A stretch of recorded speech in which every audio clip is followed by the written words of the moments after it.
kembali di dalam renungan pagi hari ini. Terlebih dahulu kita berdoa dulu untuk firman Tuhan.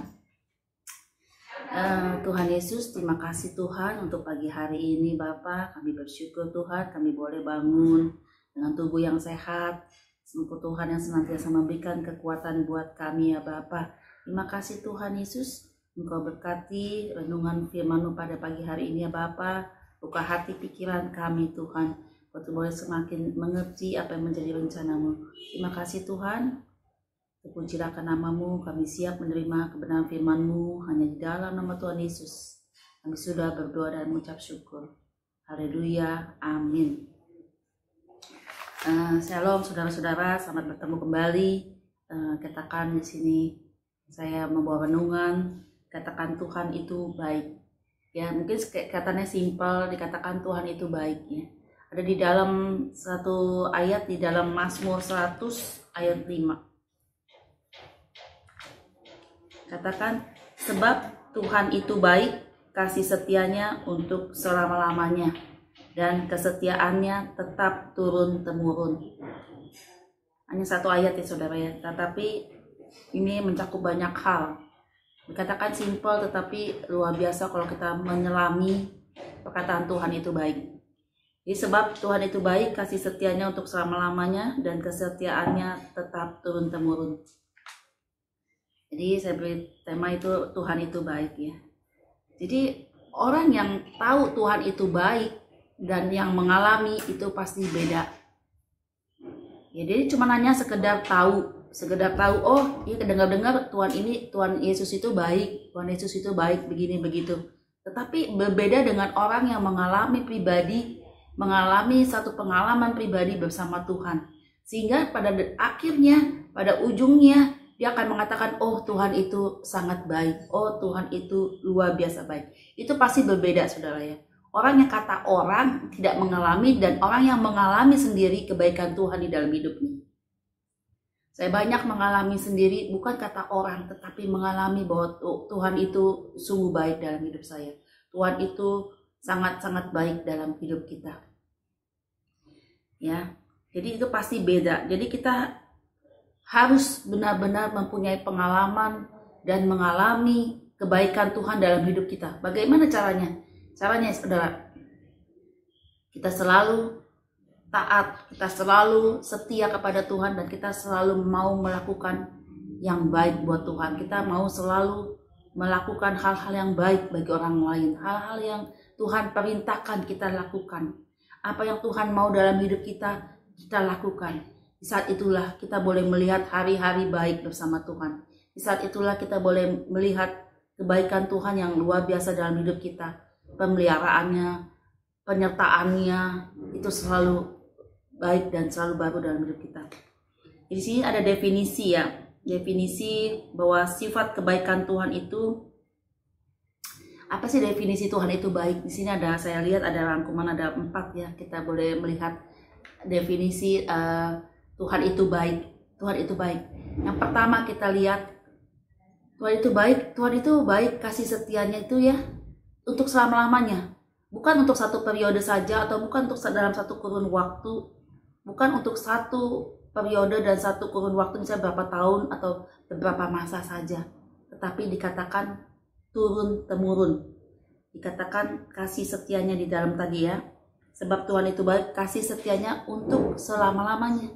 Jadi penyertaan Tuhan itu bukan satu periode saja, bukan satu kurun waktu saja, tetapi dikatakan untuk selama-lamanya. Ya, kasih dan kesetiaannya tetap turun-temurun. Jadi artinya apa? Artinya dia menyertai anak cucu kita, cicit, buyut, dan seterusnya sampai keturunan kita yang terakhir. Dikatakan turun-temurun, ya tetap turun-temurun.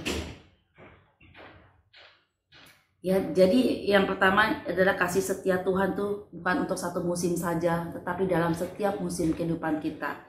Seperti ada lagu pujian ya, bahwa Engkau ada di dalam setiap musim hidup kita ya. Tuhan ada senantiasa di dalam, mau kita suka, mau kita duka, di dalam masalah pergumulan dia selalu ada dalam setiap musim kita. Yang kedua ya saudara ya, Tuhan itu tidak pernah, kenapa Tuhan itu baik? Karena yang kedua ini, Tuhan itu tidak pernah menyerah untuk melakukan agar rencananya itu terjadi dalam hidup kita, agar rencananya tidak pernah gagal dalam hidup kita.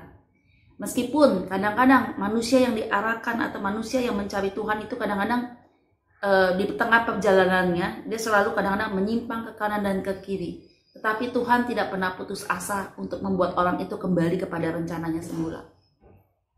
Dia tidak pernah putus asa dan dia tidak pernah menyerah untuk membuat orang itu kembali kepada Tuhan. Apapun caranya Tuhan pasti lakukan.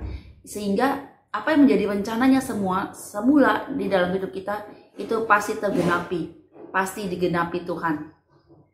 Kadang-kadang saya bilang di dalam perjalanan hidup manusia nggak selamanya berjalan dengan mulus. Seringkali manusia tuh selalu menyimpang ke kanan ke kiri, tetapi Tuhan tuh selalu berusaha, ya, dia tidak pernah menyerah membuat itu agar rencananya yang dari awal itu yang Tuhan rencanakan dalam hidup kita tuh terjadi.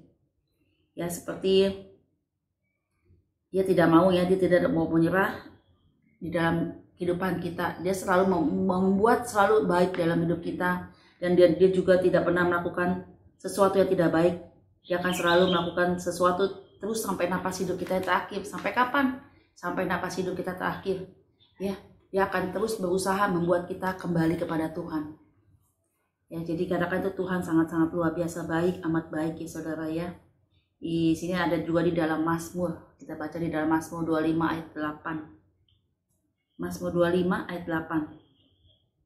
Katakan firman Tuhan, Tuhan itu baik dan benar, sebab itu Ia menunjukkan jalan kepada orang yang sesat. Ya, meskipun kita sesat, meskipun kita akhirnya meninggalkan Tuhan, tetapi Tuhan tuh pasti berusaha untuk rencananya terjadi dalam hidup kita. Jadi contoh satu, ya, kalau kita berkendara di mobil, kita pakai GPS, ya. Kita pakai GPS itu dia akan menunjukkan arah yang akan kita tuju.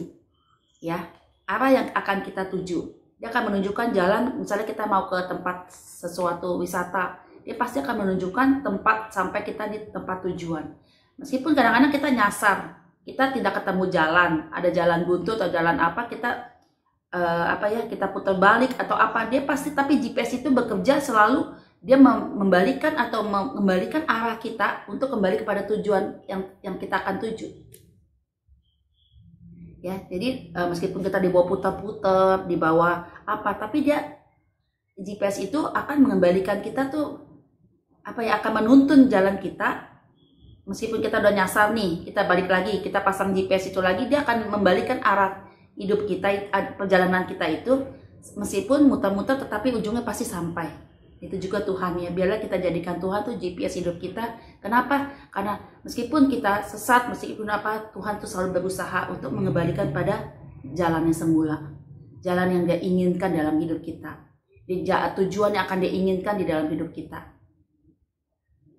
Ya, meskipun kita yang dikatakan tersesat, tetapi Dia akan menunjukkan jalan kembali kepada Tuhan. Ya, di dalam Mazmur tadi 25 ya ayat 8, Tuhan itu baik dan benar,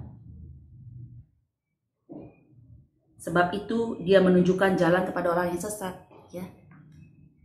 Dia menunjukkan jalan kepada orang yang sesat. Yang ketiga, ya saudara, ya, Dia bisa membuat apa yang tidak baik menjadi lebih baik, bahkan menjadi yang terbaik. Dia bisa membuat hidup orang itu dari tidak ada apa-apa, tidak punya pengharapan, orang yang putus asa, orang yang letih lesu, yang lemah lesu, Dia bisa menjadikan orang yang baik, lebih baik, dan bahkan yang terbaik. Ya. Jadi Tuhan Yesus itu selalu bisa mengubah, ya, hidup orang, asal kita mau yang diubah. Asal kita membuka hati kita untuk mau menaruh hidup kita di tangan Tuhan dan mempersilahkan Tuhan mengubah kehidupan kita, ya, sehingga menjadi orang yang lebih baik lagi dan yang terbaik yang Tuhan katakan. Ya. Jadi contohnya adalah Sakeus, ya, seorang pemungut cukai, Tuhan ubahkan menjadi seorang yang luar biasa dipakai Tuhan, jadi seorang dari pemungut cukai. Terus juga, ya, jadi Tuhan tuh paling seorang seorang tukang periuk, ya. Dia sangat ahli di dalam membuat sesuatu hasil kerajinan tangan dengan tangannya. Dengan kerajinan tangan itu membentuk periuk-periuk itu menjadi sesuatu yang indah, Misalnya bentuknya suatu yang indah itulah ada di dalam tangan Tuhan ya. Tuhan bisa membuat hidup orang yang hancur lebur, yang rusak menjadi lebih indah dan sangat berharga di mata Tuhan ya. Jadi itulah kuncinya, dimana kalau kita mau menyerahkan hidup kita ke tangan Tuhan, biarlah tangan Tuhan itu sebagai seorang yang membuat kehidupan kita itu menjadi luar biasa, ada di dalam tangan Tuhan ya. Intinya kita tetap mau dipakai Tuhan, mau menyerahkan hidup kita pada Tuhan, biarlah Tuhan yang menjadi tukang periuk itu yang membentuk kita ya, seturut dengan rencananya. Dan yang keempat ya adalah apapun yang dia rencanakan pasti ujungnya adalah untuk kebaikan. Apapun yang direncanakan, meskipun kadang tidak enak, awal mulanya tidak enak, kita didapat, tetapi di dalam Tuhan kita dibawa di dalam satu perjalanan yang ujungnya pasti baik, yang pasti ujungnya itu membawa kebaikan buat kita ya, dan ujungnya itu selalu baik. Contohnya ya, waktu pada saat di dalam ada contoh di dalam Kejadian 50 ayat 20 yang tentang Yusuf sampai di penjara ya, tetapi ujungnya Yusuf menjadi orang yang luar biasa dipakai Tuhan, dan dia memberkati keluarganya. Yusuf di penjara, dan perjalanan hidup itu nggak ada yang enak, perjalanan hidup yang nggak enak, dia dibuang oleh saudara-saudara sendiri, lalu dia di penjara, dan lalu dia difitnah, dia diapain, itu perjalanan hidup yang sangat nggak enak ya, suatu proses yang panjang yang harus dia lewati supaya dia boleh melihat kebaikan Tuhan di ujungnya ya. Jadi seringkali kita baru di bawah proses sedikit, kita banyak mengeluh, berkeluh kesah, mengeluh dan mengeluh terus ya. Tetapi kalau kita mau menyerahkan diri ya, percaya aja gitu, pasti ya Tuhan baik ujungnya ya. Daripada kita saat satu proses di mana kita dibawa, kita tinggal mengikuti apa yang menjadi kemauan Tuhan ya, apa yang mau Tuhan jadikan hidup kita, percaya aja ya, pasti Tuhan tuh ujungnya selalu baik ya. Di dalam Efesus 2 ayat 10, karena itu kita ini buatan Allah, diciptakan di dalam Kristus Yesus untuk melakukan pekerjaan baik yang dipersiapkan Allah sebelumnya. Ia mau supaya kita hidup di dalamnya. Ini luar biasa ya, luar biasa firman Tuhan ini ya. Jadi karena itu kita buatan Allah ya, diciptakan di dalam Kristus Yesus untuk melakukan pekerjaan baik yang dipersiapkan Allah sebelumnya. Ia mau supaya kita hidup di dalamnya ya. Ini ayat yang luar biasa ya. Jadi intinya untuk kita boleh mengalami Tuhan baik itu di dalam 4 yang tadi, 4 definisi Tuhan itu baik. Supaya itu terjadi dalam hidup kita pegang ayat firman Tuhan ini di dalam Efesus 2 ayat 10 tadi, bahwa untuk kita diciptakan di dalam Yesus, kita melakukan pekerjaan baik yang dipersiapkan Allah sebelumnya. Ya, Ia mau supaya kita hidup di dalamnya. Jadi Dia mau kita hidup di dalam rencana Tuhan. Dia mau kita melakukan hal-hal yang baik, terutama yang berkenan kepada Tuhan, dan kita boleh melihat hasilnya, bahwa kita merasakan, bukan kata orang, tetapi kita mengalami sendiri di bagaimana Tuhan itu baik dalam hidup kita, bagaimana Tuhan itu sangat baik di dalam perjalanan hidup kita. Ya, demikianlah renungan pagi hari ini, boleh menjadi kekuatan kita semua.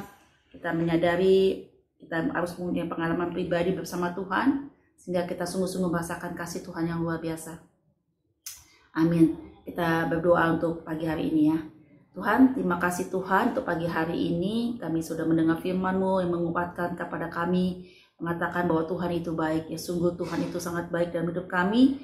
Kami bersyukur Tuhan, biarlah Tuhan firman-Mu pagi hari ini boleh menguatkan bagi kami Tuhan. Sebentar kami akan beraktivitas, kami akan pergi, kami akan meninggalkan rumah kami. Tuhan sertai perjalanan kami, aktivitas hari ini hingga sore, bahkan malam nanti ada di dalam pimpinan-Mu. Terima kasih Tuhan, di dalam nama Tuhan Yesus kami sudah berdoa dan mengucap syukur. Haleluya, amin. Saya kesaksian sedikit ya. Berapa minggu yang lalu, saudara ya, dulu pernah saya kesaksikan berapa lama yang lalu bahwa kejadian waktu pintu pagar saya itu rubuh ya. Pada saat itu ditarik, tiba-tiba menimpa orang sampai celaka, tetapi untung tidak meninggal. Nah kemarin tuh kejadian lagi 2 minggu yang lalu ya, kejadian lagi. Itu nggak tahu, padahal pintu ujung itu, pintu besi itu, gerbang itu ditarik, ujungnya tuh sudah dilas. Waktu kejadian yang dulu sudah dilas, dan saya rasa mungkin sudah kuat ya, karena itu tuh saya lihat juga udah ada dilas rapet gitu ya. Tapi nggak tahu, mungkin nariknya pintu gerbang itu ditarik terlalu kencang sama anak buah saya, dan waktu ditarik itu jatuh lagi sampai pintu itu berat ya, besar dan tinggi, banyak tinggi lah, sekitar mungkin 2,5 meter kali ya, kali 5 meter kali ya tinggi ya, dan itu berat, jadi ditarik. Nah, pada kejadian itu sekitar jam 3 sore saya pulang dari tempat kerja gudang. Saya selalu kalau saya pulang kan pintu gerbangnya ditarik. Pas udah ditarik, sama anak muda saya dibantuin dorong sama orang dari belakang. Jadi dorongnya mungkin kekencengan hingga terlepas lagi dan jatuh ke jalan raya. Gubrak ya, pintu sebesar itu ya. Aduh, saya sampai teriak, Tuhan Yesus tolong, Tuhan Yesus tolong. Saya berjalan dari dalam, saya lari keluar. Saya lihat kejadian itu persis di depan mata saya. Anak saya narik pintu dibantu orang yang ngedorong, dari 2 orang ditarik. Yang ngedorong tuh karena semangat kali ya, mas, terlalu kencang, jatuh gubrak di jalan raya, jatuh. Setelah jatuh itu saya cuma bisa, saya dari arah baru nutup pintu dalamnya, belakangnya. Jadi saya keluar naik motor, saya bilang, Tuhan Yesus tolong. Saya cuma bilang, Tuhan tolong. Yang saya takutkan pada kejadian itu kan biasa jalan raya tuh rame seperti dulu ya, menimpa anak sekolah sampai kepalanya puyeng-puyeng, akhirnya saya bawa ke rumah sakit ya, sampai luka-luka gitu. Nah, kemarin pas kejadian jatuh itu gubrak sampai ke jalan raya, itu tidak ada orang, tidak ada mobil atau motor yang lewat. Aduh, saya sangat bersyukur, tetapi menimpa motor saya ya, motor saya tahu di pinggiran. Anak buah saya tutup pintu itu, dia sadarin motornya dulu, dia turun itu dan ketimpa motor ya, lampunya pada pecah gitu ya. Tetapi saya bersyukur tidak melukai orang, tidak ada orang yang lewat pada saat itu. Coba kalau ada mobil yang lewat atau motor, udah pasti ya menimpa mereka ya. Itu udah bisa dengan teriakan Tuhan Yesus kok tolong, itu luar biasa ya. Saudara, saya tuh juga bingung. Kadang itu tuh jalan besar yang selalu rame. Ya, di Bintara Raya 8 itu selalu rame, lalu lalang. Saya nggak pernah ada mobil yang nggak lewat deh. Ya, kadang-kadang orang mau nyebrang aja susah. Ya, kalau dipikir ya itu ya, saya ngalamin bahwa itu Tuhan itu baik, sangat baik. Itu aduh, hal-hal yang kecil, mungkin kecil bagi kita, tetapi saya rasakan itu pertolongan Tuhan yang luar biasa. Coba kalau ada orang lewat naik motor atau mobil ketimpa, aduh, saya bakal kena masalah lagi ya, kena ganti rugi atau dan sebagainya ya. Itulah ya, kalau pagi bangun tidur kita berserah sama Tuhan, minta pimpinan, penyertaan Tuhan ya saudara ya, sehingga hari-hari kita dijaga oleh Tuhan ya. Demikian renungan saya saat ini, kesaksian saya, biar memberkati kita semua bahwa kita harus mengalami Tuhan itu baik. Amin. Shalom, sampai jumpa.